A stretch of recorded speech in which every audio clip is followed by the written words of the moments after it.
그러면 인간의 적이 뭘까 한번 소개해 볼까요? 가장 무서운 사람은 나의 장단점을 알고 있는 사람, 가장 경계해야 할 사람은 두 마음을 품고 있는 사람, 가장 간사한 사람은 사람을 필요로 할 때 이용하는 사람, 가장 나쁜 친구가 누굴까? 잘못된 일에도 꾸짖지 않는 사람. 가장 해로운 사람이 누굴까? 무조건 칭찬만 해주는 사람. 가장 어리석은 사람은 누굴까? 잘못을 찾고 되풀이하는 사람. 가장 거만한 사람은 누굴까? 스스로 잘났다고 도취된 사람. 가장 가치 없는 사람이 누굴까요? 인간미가 없는 사람, 인격이 잘못된 사람이 많거든요. 가장 큰 도둑은 무사 안일하며 시간을 도둑질하는 것이다, 이렇게 말했어요. 가장 나약한 사람이 누굴까? 약자 위에 군림하는 사람. 가장 불쌍한 사람은 만족을 모르고 욕심만 부리는 사람. 가장 불행한 사람이 누굴까? 불행한 것이 무엇인지를 모르고 사는 사람. 가장 불안한 사람은 마음의 안정을 찾지 못하는 사람. 가장 가난한 사람이 누굴까? 많이 가지고도 만족하지 못하는 사람. 가장 크게 후회할 사람은 부모님께 불효하는 사람. 가장 어리석은 사람은 어리석은 특별히 정치가는 물러날 때를 모르고 사는 사람. 가장 무서운 병을 앓고 있는 사람이 누굴까? 정신병을 앓고 있는 사람. 가장 파렴치한 사람은 누굴까요? 아는 사람을 가지고 사기치는 사람. 제 말에 공감이 가면 하면 좀 해보세요. 그렇기 때문에 우리가 사람을 바라보다가 상처받고 믿음 뚝뚝 떨어지고 점점 불평 원망의 하늘을 찌르다가 자기만 혼나는 거예요. 그렇기 때문에 하나님만 바라봐. 여기 서 있는 장향이 목사만 바라보지 말고, 장로님들 바라보다가 상처받지 말고, 성도들 바라보다가 피해 입지 말고 하나님만 바라보란 말이야.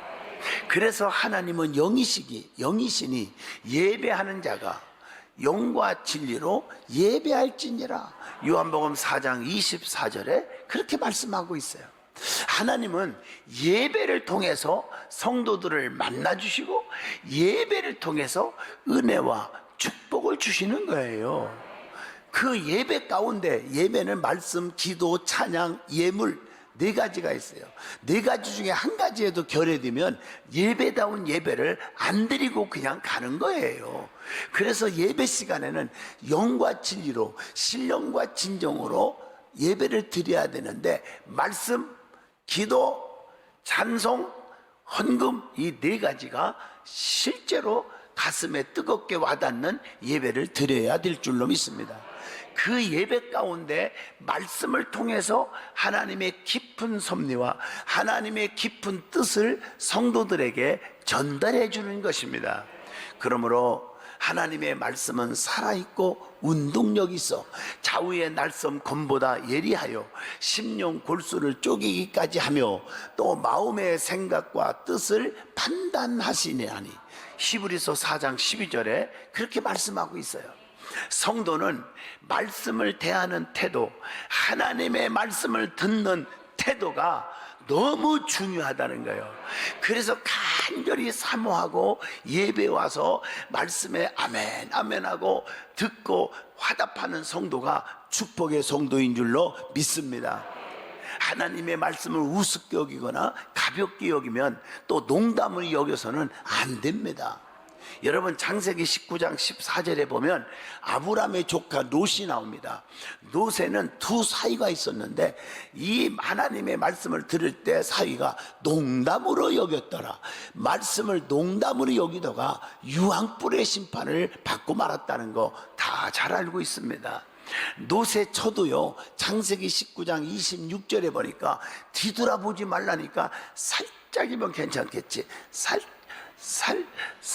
뒤쳐다보다가 소금기둥이 되는 비극을 겪게 되었음을 우리는 알게 됩니다. 예배 살짝 한번 빰 빼먹어도 괜찮겠지, 11조 한번 살짝 괜찮았겠지. 이 살짝이가 사람을 죽이는 거예요. 신앙생활은 온전히 해야 될 줄로 믿습니다. 그래서 에레미야 23장 29절에 내 말이 뭐라겠어요? 여호와의 말씀이니라. 내 말이 불같지 아니하냐? 바위를 쳐서 부스러뜨리는 방망이 같지 아니하냐? 나 여호와의 말이니라. 하나님의 말씀을 불로 얘기했어요. 왜 그랬을까? 불은 태우고 뜨겁고 녹이는 세 가지 특징을 가지고 있거든요. 하나님의 말씀을 통해서 나의 죄악과 악한 생각, 더러운 질병을 태워서 깨끗하게 하고, 우리의 심령을 뜨겁게 해서 하나님 앞에 열심내게 하고, 우리의 심령을 녹여서 교만, 아집, 혈기 등등을 녹여서 하나님 앞에 쓰임받기에 가장 합당한 그릇으로 다시 만들어지는 줄로 믿습니다.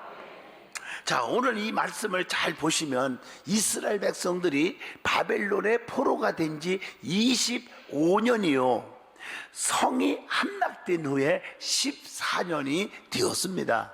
그게 오늘 본문 에스겔서 40장 1절에 나오지요. 하나님께서는 에스겔에게 그 이상 중에 나타나 보여준 환상이 있었고 음성이 있었어요. 그 환상과 음성을 이스라엘 족속들에게 전하라, 이렇게 말하고 있습니다.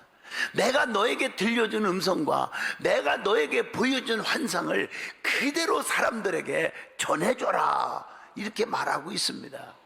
하나님은 구체적으로 지시를 하고 있어요. 본문 4절을 보시면 눈으로 보고 귀로 들으며 내 마음으로 생각할지어다 하시면서 이스라엘 족속들에게 그대로 전하라고 말씀을 줍니다.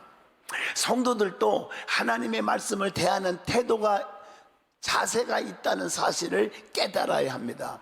그래서 오늘 본문 말씀을 통해서 하나님의 말씀을 대하는 성도의 자세 하는 제목으로 저와 여러분이 깨달음과 은혜와 축복이 있기를 바랍니다. 첫째, 눈으로 보아야 합니다. 눈에서 말씀을 떠나지 말라고 잠언서 4장 21절에 말씀합니다.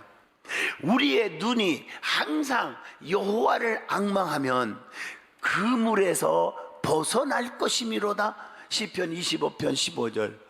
많은 사람들이 우리를 넘어뜨리고 죽이려고 함정을 파놓고 대더라도 하나님이 그 그물의 올무에 넘어지거나 빠뜨리거나 어려움 당하지 않도록 하나님이 지켜준다는 거예요. 그래서 우리의 눈이 하나님을 향하여 있는 사람은 하나님이 그냥 버려두지 않으리라고 시편 141편 8절에 말씀했으니 날마다 우리의 눈이 하나님을 향하기를 바랍니다.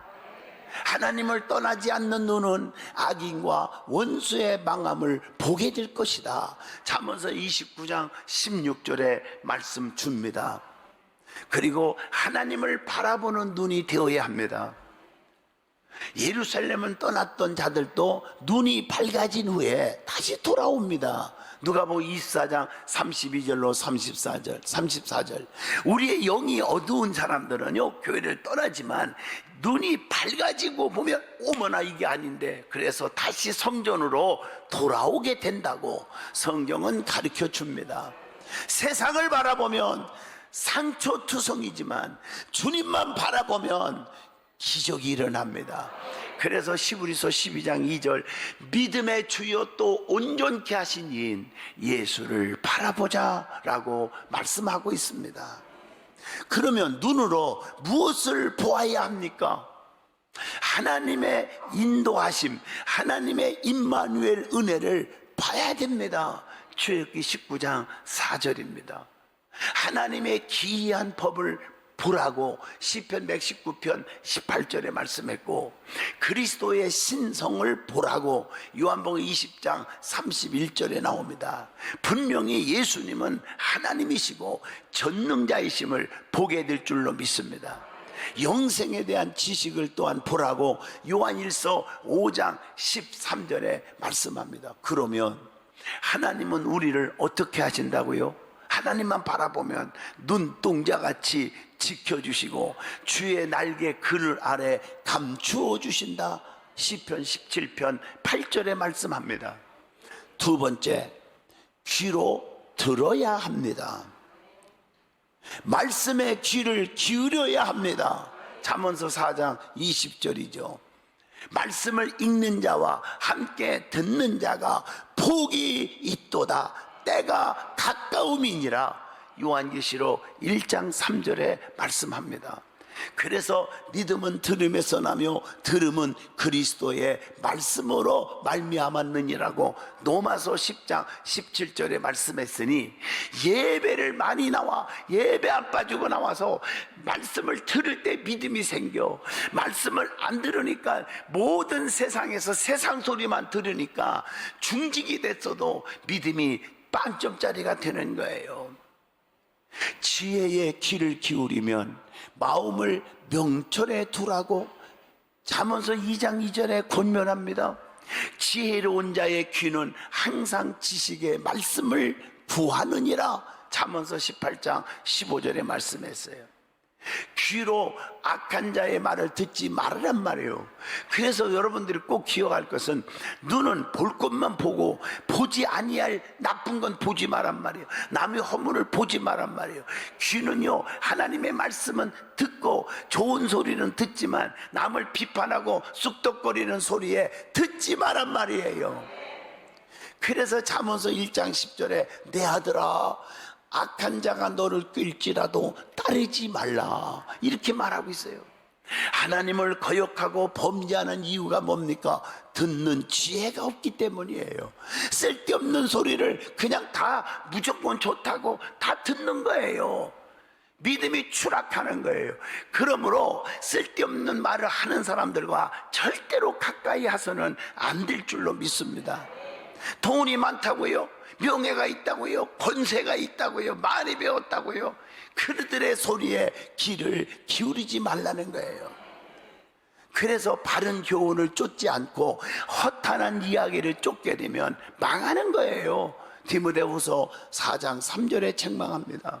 성도는 진리와 거짓, 불의와 의, 선과 악을 구별하여 들을 줄 알아야 한다고 잠언서 1장 10절에 말씀합니다.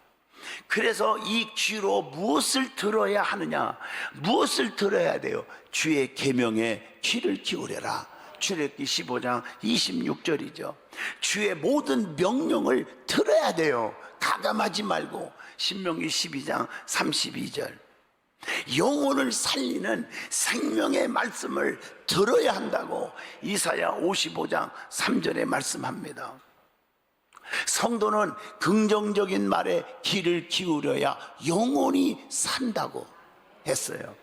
그래서 사람은 성공의 요인이 있고 실패의 요인이 있는데, 이거 보세요. 긍정적이고 적극적인 사고, 감사의 사람, 남을 칭찬하기를 인색하지 않고 남에게 용기를 주고 항상 겸손한 마음을 갖고 사는 자는 반드시 성공합니다. 그러나 부정적이고 소극적인 사고방식, 원망과 불평, 남을 비판하기를 좋아하고 남의 길을 죽여버리고 항상 교만한 마음을 갖고 사는 자는 완전히 실패한다고 성경은 가르쳐 줍니다. 자, 세 번째, 마음으로 생각하는 자가 되어야 한다고 권면합니다. 오늘 본문 에스겔 40장 4절에 말씀합니다. 그러면 무엇을 생각하고 살아야 됩니까? 하나님께서 하신 일을 생각해야 돼요. 사무엘상 12장 24절이죠. 하나님의 일을 생각해야 돼요. 마태복음 16장 23절, 하나님의 일이 무엇인가? 그래서 예수님께서 베드로가 십자가를 만류할 때 사탄아 물러가라, 너는 내가 하는 일을 넘어지게 하는 자로다, 이렇게 말했어요. 하나님의 일을 행하는 예수님, 여러분도 하나님의 일을 생각하고 사시기를 축복합니다. 그리고 땅의 것이 아니라 위의 것을 생각하라고 골로새서 3장 2절에 말씀했고, 장래의 일과 장래의 계획을 생각하라고 다니엘서 2장 29절에 말씀을 드립니다. 그리고 자신의 행위를 생각할 줄 알아야 내가 무슨 일을 하고 있는지. 시편 119편 59절입니다. 그래서 우리 믿음의 사람들은 머리로 생각하지 말고 마음으로 생각해야 된다. 여러분, 기독교는요, 머리로 믿는 종교가 아닙니다. 가슴으로 믿는 종교입니다. 머리만 뜨거운 걸 뭐라고 그래요? 머리가 막 뜨거워. 손을 대보니까 막 뜨거워. 그걸 뭐라고 그래요? 아이고 골치야. 골치병자들입니다. 마음이 뜨거운 사람을 사랑의 사람, 믿음의 사람이라고 말을 합니다. 그래서 체험적인 신앙을 갖고 항상 영적으로 생각하고 살아야 믿음의 사람이라고 말할 수 있는 것입니다. 마음으로 생각하는 자는 진정한 기도가 필요합니다. 진정한 기도는 5가지 요소가 함축되어 있어요. 뭐가 진정한 기도일까? 경배와 찬양입니다. 마태복음 6장 9절로 10절. 성도의 본분인 인격적인 하나님을 영화롭게 하는 거예요. 또 하나는 자복하는 거, 회개하는 것입니다. 에레미야 5장 5절로 6절입니다. 또 회개는 인간과 사람 사이에 가로막힌 죄의 문제를 해결하는 것이 회개입니다. 그래서 메타노니아 하는 말을 쓰고요, 히브리 말로 슈브 하는 말을 쓰는데, 이것은 방향 전환하는 거예요. 잘못된 것을 돌이키는 거예요. 요한일서 1장 9절에 보면은 나오죠. 그리고 간구와 소원이 있어요. 그게 기도입니다. 신명기 3장 24절로 25절입니다. 우리의 뜻이 아닌 하나님의 뜻을 구하는 자세를 겸비해야 한다는 것입니다. 그래서 내 원대로 되지 마옵시고 아버지 원대로 되기를 원하나이다. 예수님의 기도 아닙니까? 또 하나는 중보가 있어요. 중보기도. 디모데전서 2장 1절입니다. 자신뿐만 아니라 남을 위한 기도가 항상 수반되어야 합니다. 그리고 감사가 넘쳐야 합니다. 빌립보 4장 6절. 아무것도 염려하지 말고 다만 모든 일에 기도와 간구로 너희의 구할 것을 감사함으로 하나님께 아리라. 기도에 응답하실 줄 믿는 선제적 믿음에서 나온 감사를 의미하는 거 아닙니까? 요한복음 11장 41절과 42절입니다. 자, 성도가 하나님을 생각해야 하는 때가 있어요. 언제 하나님을 생각해야 되냐? 죽게 될 때 생각하는 거예요. 열왕기하 20장 1절로 2절 시스기야 왕이 등장함으로 죽게 됐을 때 하나님을 생각하는 거예요. 기도하는 거예요. 갈 길을 모를 때 생각하고, 시편 119편 124절 곤고할 때 생각하게 되고, 전도서 7장 14절 심소 일할 수 있을 때 생각하는 거예요. 전도서 12장 1절로 2절 말씀. 환난을 당할 때 생각을 해야 돼요. 요나서 2장 1절 나그네일 때 생각하라. 에레미야 51장 50절 양식이 필요할 때 생각하고, 마태복음 6장 28절 피곤하고 지칠 때 생각하라. 요나서 2장 7절 유혹이 따라올 때 생각하라 하나님을. 누가복음 22장 46절 그래서 시험의 올무에 빠지지 않는 거예요. 애로울 때 주님을 생각하시길 바라요. 디모데전서 5장 5절입니다. 자, 4번째입니다. 본 것을 확실하게 입으로 전파하여야 합니다. 오늘 본문 4절의 말씀입니다. 성도는 무엇을 알리고 무엇을 전해야 합니까? 우리 주님께서 성도를 위해 행한 일들을 선포하라는 거예요. 시편 66편 16절 주님의 구원을 만방에 알려야 합니다. 시편 96편 2절 주님의 은혜를 또 말해야 돼요. 지금까지 여기까지 오신 하나님의 은혜, 하나님이 지켜준 은혜를 만방에 전해야 되는 거예요. 시편 145편 7절의 말씀입니다. 그리고 그리스도의 놀라운 비밀을 전해야 된다고 골로새서 4장 3절로 4절에 말씀합니다. 그리고 주님이 제일 기뻐하는 복음을 전해야 돼요. 데살로니가전서 2장 2절, 사도행전 1장 8절 말씀 다 아시는 말씀이죠. 성도는 주님을 만난 체험이 있고 주님을 통해서 은혜를 받았습니다. 그 은혜와 체험을 말함으로 모든 사람들이 하나님을 의지하게 해야 돼요. 어머나 정말 저 사람 말 들어보니까 하나님은 살아계시네. 야, 하나님의 은혜가 저렇게 축복이네. 이걸 많은 사람들이 알게 하고, 그래서 그들이 하나님을 의지하게 만들어야 돼요. 사랑하는 성도 여러분, 하나님을 의지하시고요, 하나님을 의지하도록 만들어 주시기를 주 이름으로 축복합니다. 모든 사람이 하나님께로 가까이 말씀을 맞추려고 합니다. 성도는 하나님의 말씀을 먹고 사는 축복의 백성들입니다. 그렇기 때문에 하나님 말씀을 대하는 자세, 듣는 자세가 중요합니다. 예배하는 자세가 너무 중요합니다. 예배가 심심풀이 땅콩이 아니란 말이에요. 바쁘면 안 나오고, 안 바쁘면 나오고, 기분 나쁘면 안 오고, 기분이 좋으면 나오고, 그 심심풀이 땅콩이 아니란 말이에요. 오늘 본문 말씀에 에스겔 선지자가 이상 중에 하나님으로부터 받은 말씀을 눈으로 보고 귀로 듣고 마음으로 생각하고 본 것을 입으로 선포한 것 같은 바른 자세를 가져야 합니다. 말씀은 살아있는 말씀입니다. 은혜와 평강이 넘치는 말씀인 줄로 믿습니다.